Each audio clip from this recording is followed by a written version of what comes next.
Reflections again. Well, her name was Michelle Bryan, 29 years old, local address, grad student, University of Chicago, art history. According to her friends, she was modeling to raise tuition. Well, she wasn't modeling in here.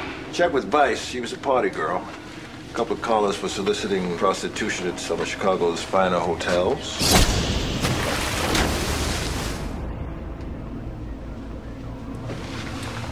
Her clothes are folded just like Garrity's.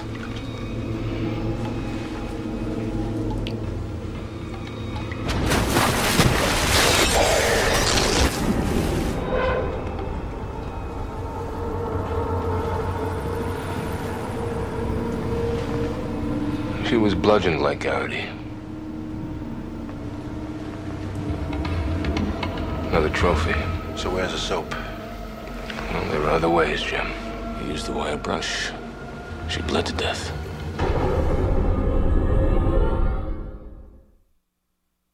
Thanks. Jack just raised his periscope. Atlanta PD got a call from a crematorium. They found a box of Jack's sketches and $1,000 in cash to burn them with. He pulled them down from every post office in the city. Let's get them into forensics. Already handled. What the hell is he up to now? Guess he doesn't like the police rendition of him. It's a good thing our artists don't sign their work.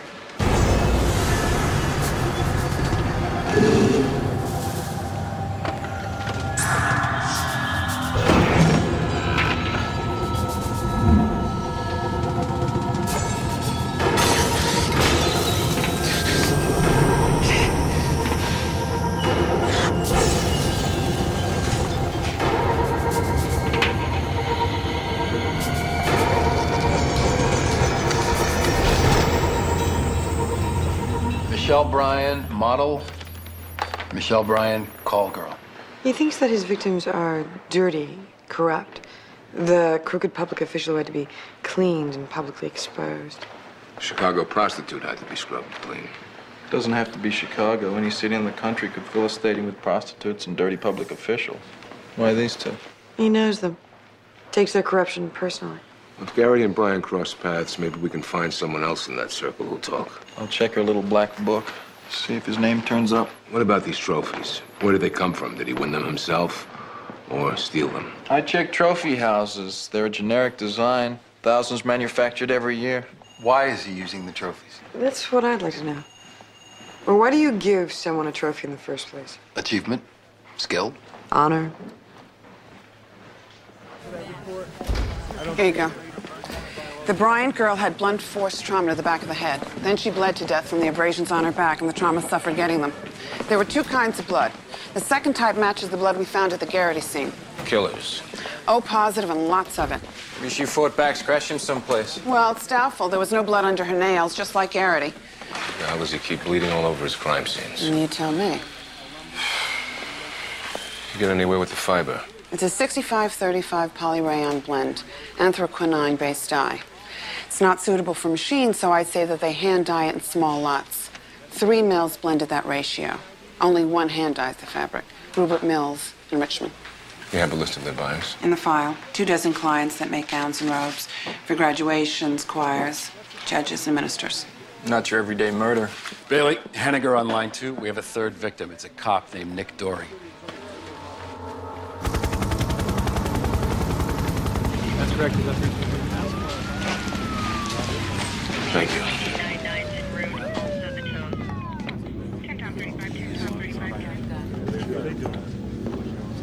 Well, hope you guys get to keep your frequent flyer miles.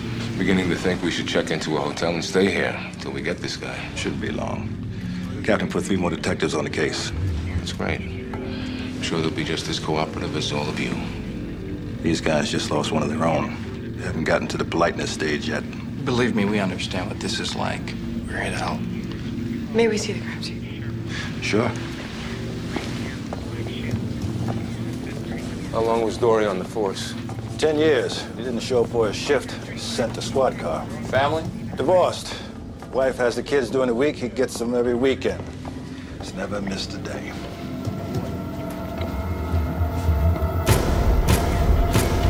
Bleach? Yeah. I figured a killer whacked him on the back of the head and poured it down his throat while he was unconscious. No sign of forced entry. Dory must have known the killer let him in. Any hint that Officer Dory was dirty? That's a question you don't want to ask in here. The investigation's gonna lead where it leads, Jim.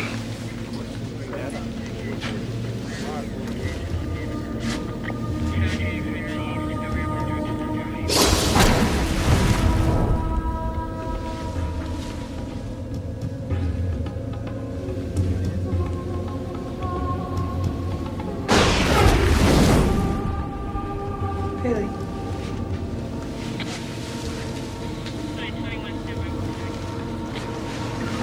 Forces his victims to watch what's happening. That's sadistic. Well, the victims are unconscious. Maybe he wants to watch himself cleaning them up. Or something like that.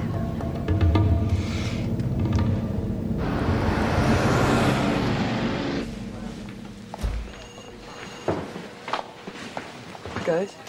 Officer Dory has a lot of dirty laundry.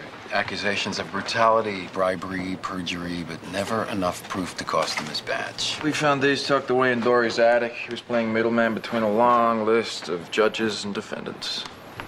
Too bad they never got a warrant to search his apartment. May have kept him alive.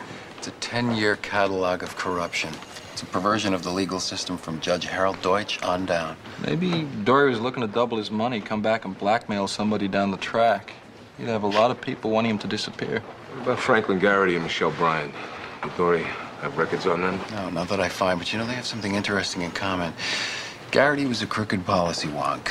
Brian was a call girl, but neither one of them was ever convicted of anything. They should have done time. Or at least had a judgment against them. But they don't. Maybe that's because they bribed a judge.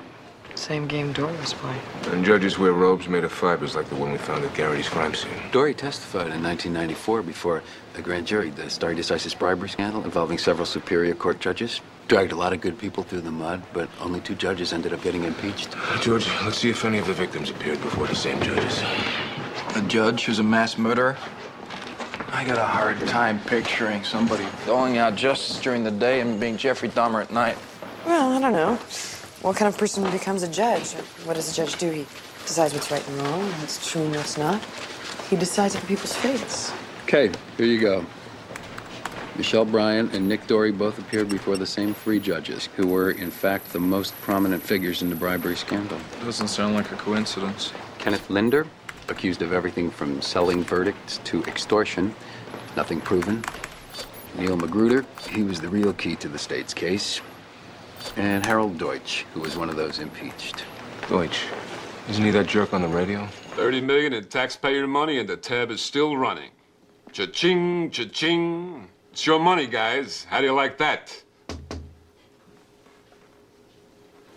The next half hour from Boston, Alan Dershowitz. Right now, a brief adjournment. Court's back in 5.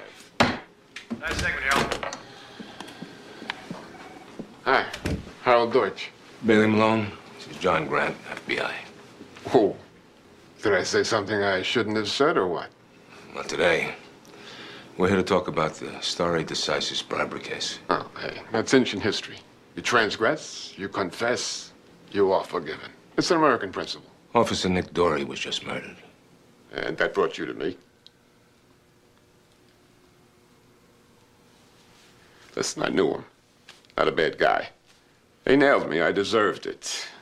I mean, I may have accepted a few meals for a favor, but I'm not a killer. Dory's testimony ruined your career. Are you kidding?